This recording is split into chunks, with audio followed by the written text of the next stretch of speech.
In this lesson, we're going to learn how to write data to a file in Ruby.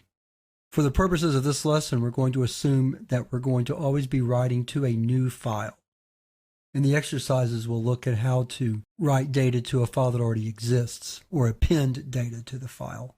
But in this exercise, we're just going to create a new file every time.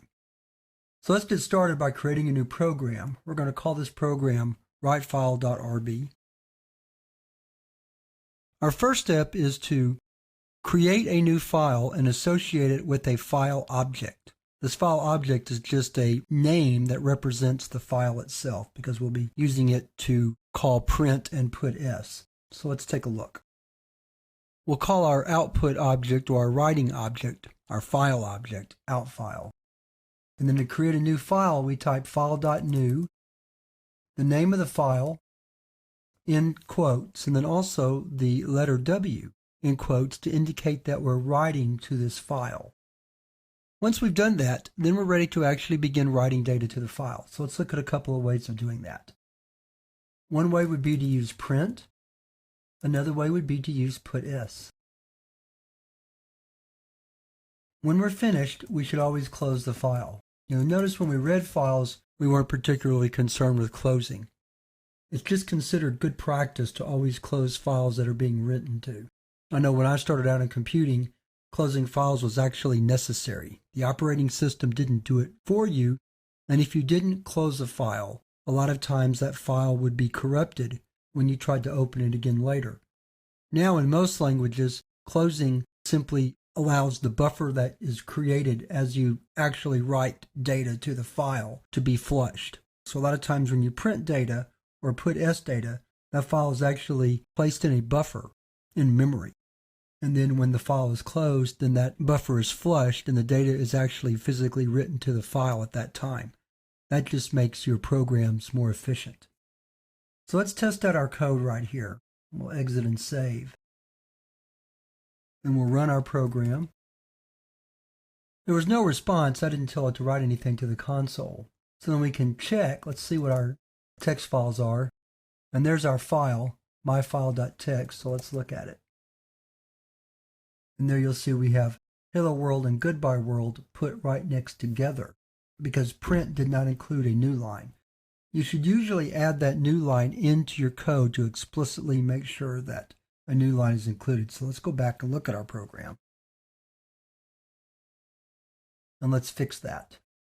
We'll put the new line in. We'll save. We'll leave it here just in case. Let's clear the screen. Run the program again. There it is. And then type our file out again. And now you see that hello world is written with a new line so that goodbye world is now on the following line. Numbers can be written to files, of course. Let's open the program again.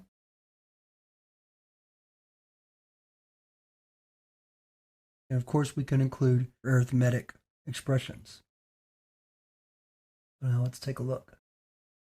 We'll save, go back to the command prompt, clear the screen, call the program, type out the file.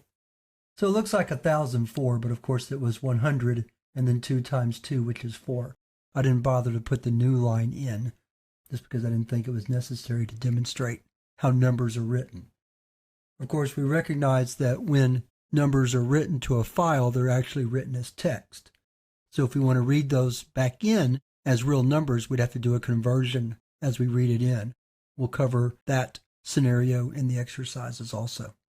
So let's open the file again and just take a look at how we write data to a file. It's very simple. We open a file for writing. We're specifying it's a new file to make sure we don't accidentally overwrite data that we wanted to keep.